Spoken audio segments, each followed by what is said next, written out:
मकर संक्रांति के इस पावन पर्व पर आप सभी भक्तजनों, माताओं और बहनों को मेरी ओर से बहुत बहुत शुभकामनाएं और सादर प्रणाम। आज का दिन अत्यंत मंगलकारी है क्योंकि आज सूर्य देव अपनी दिशा बदल रहे हैं। वे दक्षिणायन से उत्तरायण हो रहे हैं और मकर राशि में प्रवेश कर रहे हैं। शास्त्रों में उत्तरायण की इस अवधि को देवताओं का दिन कहा गया है, जिसमें किया गया दान, स्नान, जप अक्षय फल प्रदान करता है। आज के दिन कथा सुनने का जो आनंद है वह हमारे मन के मैल को धो देता है और हमें साक्षात ईश्वर के करीब ले जाता है। मेरे प्रिय बहनों, अपने हाथ में थोड़ा जल या तिल लेकर शांत भाव से इस अमृतमयी कथा का श्रवण करें, क्योंकि यह केवल एक कहानी नहीं बल्कि जीवन को अंधकार से प्रकाश की ओर ले जाने का मार्ग है। प्राचीन काल की बात है जब पृथ्वी पर इक्ष्वाकु वंश के राजा सागर का शासन था। महाराज सागर अत्यंत न्यायप्रिय और धर्मपरायण थे। उनके राज्य में प्रजा सुखी थी और चारों ओर धर्म का बोलबाला था। राजा सागर की 2 रानियां थीं, लेकिन उन्हें लंबे समय तक संतान का सुख प्राप्त नहीं हुआ। कठोर तपस्या के बाद उन्हें 60,000 एक पुत्र प्राप्त हुए। जब राजा सागर ने अपनी शक्ति और प्रतिष्ठा को सिद्ध करने के लिए अश्वमेध यज्ञ का आयोजन किया तो उन्होंने अपना यज्ञ चारों दिशाओं में विजय पताका फहराने के लिए छोड़ दिया। देवराज इंद्र को भय हुआ कि यदि यह यज्ञ सफल हो गया तो राजा सागर स्वर्ग के सिंहासन पर अधिकार कर लेंगे। इसी ईर्ष्या के वश होकर इंद्र ने उस अश्व को चुरा लिया और उसे पाताल लोक में ले जाकर महर्षि कपिल के आश्रम के पास बांध दिया, जो उस समय गहरी समाधि में लीन थे। जब राजा सागर के 60,000 पुत्र घोड़े को ढूंढते हुए पाताल पहुँचे तो उन्होंने मुनि को ही चोर समझ लिया और उन पर प्रहार करने के लिए दौड़े। जैसे ही कपिल मुनि की समाधि टूटी और उन्होंने क्रोध में अपनी आंखें खोली, उनके नेत्रों से निकलने वाली प्रचंड अग्नि ने 60,000 पुत्रों को क्षण भर में जलाकर भस्म कर दिया। उन सभी की आत्माएं प्रेत योनि में भटकने लगी, क्योंकि उनकी अत्येष्टि और तर्पण शास्त्रोक्त विधि से नहीं हो सका था। कई पीढ़ियों तक सागर के वंशजों ने अपने पूर्वजों की मुक्ति के लिए प्रयास किए। राजा सागर के बाद राजा अंशुमन और फिर राजा दिलीप ने घोर तप किया, लेकिन वे गंगा को पृथ्वी पर लाने में सफल नहीं हो सके। अंत में राजा भगीरथ ने प्रतिज्ञा की कि वे अपने पूर्वजों को मोक्ष दिलाकर ही दम लेंगे। भगीरथ ने हिमालय की कंदराओं में 1000 वर्षों तक ऐसी कठोर तपस्या की कि उनके तप के प्रभाव से स्वयं ब्रह्मा जी प्रकट हुए। ब्रह्मा जी ने कहा कि गंगा का वेग इतना प्रचंड है कि पृथ्वी उसे संभाल नहीं पाएगी, केवल भगवान शिव ही उसे धारण कर सकते हैं। तब भागीरथ ने एक पैर पर खड़े होकर महादेव की आराधना की। भगवान भोलेनाथ प्रसन्न हुए और जब गंगा स्वर्ग से उतरी तो शिवजी ने उन्हें अपनी जटाओं में कैद कर लिया। भगीरथ की प्रार्थना पर शिवजी ने अपनी जटा की एक लट ढीली की और माँ गंगा की धारा पृथ्वी पर प्रभावित हुई। भगीरथ अपने रथ पर आगे आगे चलते रहे और माँ गंगा की पावन धारा उनके पीछे पीछे चलती रही। मार्ग में जो भी बाधाएं आई, गंगा माँ ने उन्हें पार किया और अंत में उसी स्थान पर पहुंची जहां राजा सागर के पुत्रों की राख पड़ी थी। जैसे ही गंगा के शीतल और पवित्र जल ने उन 60,000 पुत्रों की अस्थियां और राख को स्पर्श किया, वे सभी दिव्य स्वरूप धारण कर स्वर्ग सिधार गए। यह दिन जब गंगा जी का सागर से मिलन हुआ और सागर पुत्रों का उद्धार हुआ, वही मकर संक्रांति का दिन था। इसीलिए आज के दिन गंगा सागर में स्नान का विशेष महत्व है और माना जाता है कि आज के दिन स्नान करने से 7 जन्मों के पाप कट जाते हैं। इसी पावन प्रसंग के साथ एक और कथा जुड़ी है जो पिता और पुत्र के अनूठे प्रेम और क्षमा का प्रतीक है। यह कथा भगवान सूर्यदेव और उनके पुत्र शनिदेव की है। जैसा कि हम जानते हैं, सूर्यदेव का तेज इतना प्रचंड है कि हर कोई उसे सहन नहीं कर सकता।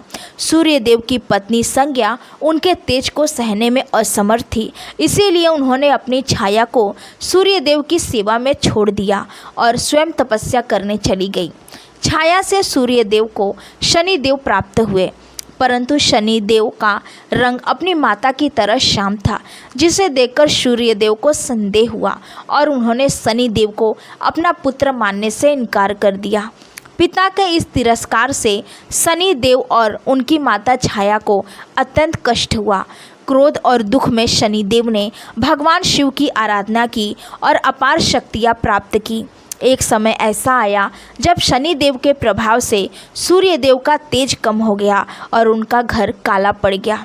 सूर्य देव समझ गए कि यह उनके पुत्र का ही प्रताप है। जब सूर्य देव को अपनी भूल का आभास हुआ तो वे अपनी दूसरी पत्नी संज्ञा के घर पहुँचे, जहाँ शनि देव अपनी माता छाया के साथ रहते थे। जिस दिन सूर्य देव वहाँ पहुँचे वह मकर संक्रांति का ही दिन था। शनि देव ने देखा कि उनके पिता स्वयं उनके घर आए हैं तो वे अपना सारा क्रोध भूल गए। उस समय शनि देव के पास अपने पिता का स्वागत करने के लिए कोई विशेष सामग्री नहीं थी। घर में केवल काले तिल रखे थे। शनि देव ने अत्यंत भक्ति और श्रद्धा के साथ काले तिल और जल से अपने पिता का पूजन किया। शनि देव की इस विनम्रता और भक्ति को देखकर सूर्य देव का हृदय भर आया। उन्होंने शनि देव को गले लगा लिया और वरदान दिया कि जब भी मैं धनु राशि को छोड़कर तुम्हारी राशि यानी मकर में प्रवेश करूंगा तो वह दिन संसार में उत्सव की तरह मनाया जाएगा। सूर्य देव ने कहा कि जो भी भक्त आज के दिन मुझे और तुम्हें काले तिल अर्पित करेगा उस पर मेरी सदैव कृपा बनी रहेगी। उसके जीवन के सारे ग्रह दोष, विशेषकर शनि की 7.5 और ढैया के कष्ट दूर हो जाएंगे। तभी से मकर संक्रांति पर तिल गुड़ का दान और सेवन अनिवार्य माना गया है। तिल को शुद्धता का प्रतीक माना जाता है और गुड़ को मधुरता का, जिसका अर्थ है कि हमें अपने जीवन में पवित्रता और व्यवहार में मिठास लानी चाहिए। माताओं, इस दिन का महत्व केवल पौराणिक कथाओं तक ही सीमित नहीं है, बल्कि यह हमारे इतिहास के महान पात्र भीष्म पितामह से भी जुड़ा है। महाभारत के युद्ध में भीष्म पितामह अर्जुन के बाणों की शैया पर लेटे हुए थे। उनके पास इच्छा मृत्यु का वरदान था। वे चाहते तो उसी समय अपने प्राण त्याग सकते थे, लेकिन उन्होंने मकर संक्रांति यानी उत्तरायण का इंतज़ार किया।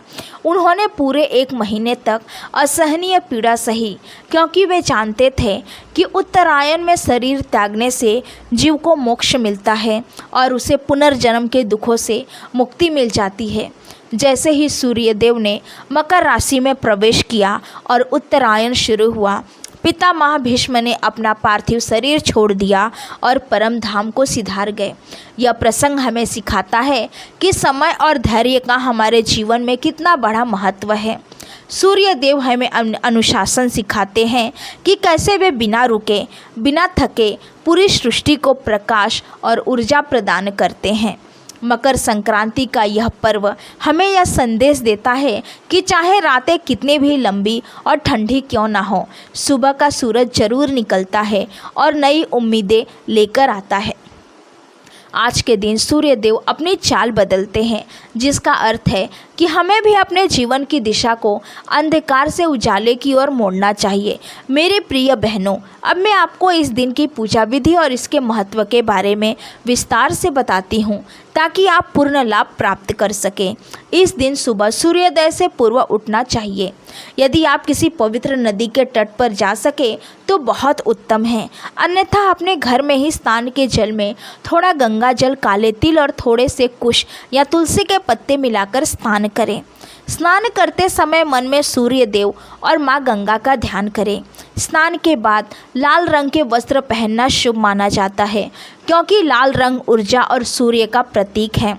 इसके बाद एक तांबे के लोटे में शुद्ध जल लें, उसमें थोड़े से काले तिल, रोली, अक्षत, शक्कर और लाल फूल डालें। सूर्य देव की ओर मुख करके ओम सूर्याय नमः या ओम घृणी सूर्याय नमः मंत्र का जाप करते हुए धीरे धीरे जल अर्पित करें। ध्यान रखें कि जल की धारा आपकी आंखों के सामने से गिरे, ताकि आप गिरते हुए जल के बीच से सूर्य के किरणों को देख सके। ऐसा करने से आँखों की रोशनी बढ़ती है और मन एकाग्र होता है। अर्घ देने के बाद भगवान विष्णु और लक्ष्मी माता की पूजा करें। आज के दिन खिचड़ी का भोग लगाना अत्यंत शुभ होता है। खिचड़ी जिसमें दाल, चावल, सब्जियां, हल्दी और नमक होता है, यह नवग्रहों का प्रतीक मानी जाती है। चावल चंद्रमा का, दाल शनि का, हल्दी गुरु का, हरी सब्जियां बुध का प्रतिनिधित्व करती है। इसीलिए खिचड़ी खाना और दान करना हमारे जीवन में ग्रहों के संतुलन को बनाए रखता है। दान का इस दिन विशेष विधान है। अपनी सामर्थ्य अनुसार कंबल, ऊनी वस्त्र, तिल के लड्डू, गुड़, नए अनाज और दक्षिणा का दान ब्राह्मणों या किसी ज़रूरतमंद को अवश्य करें। विशेषकर तिल और गुड़ का दान इस दिन स्वर्ण दान के समान होता है।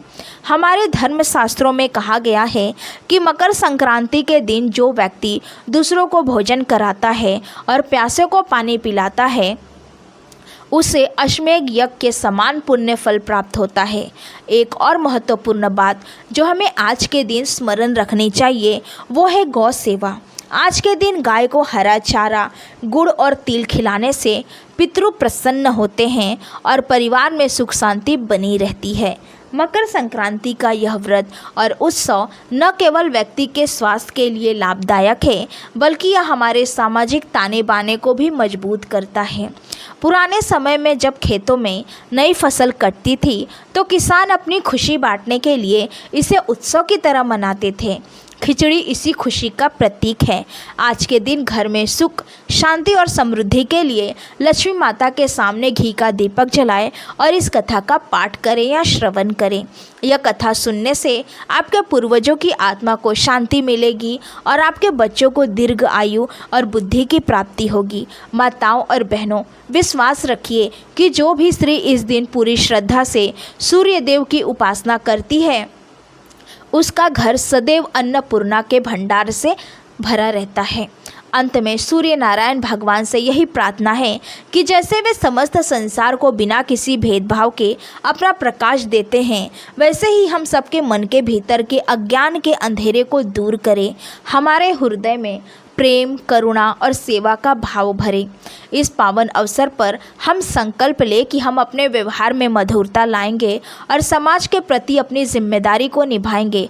मकर संक्रांति का यह प्रकाश आपके जीवन में नई उमंग, नई सफलता और उत्तम स्वास्थ्य लेकर आए। आप सभी का जीवन मंगलमय हो। बोलिए सूर्य नारायण भगवान की जय। माँ गंगा मैया की जय। भीष्म पितामह की जय। लक्ष्मी नारायण की जय।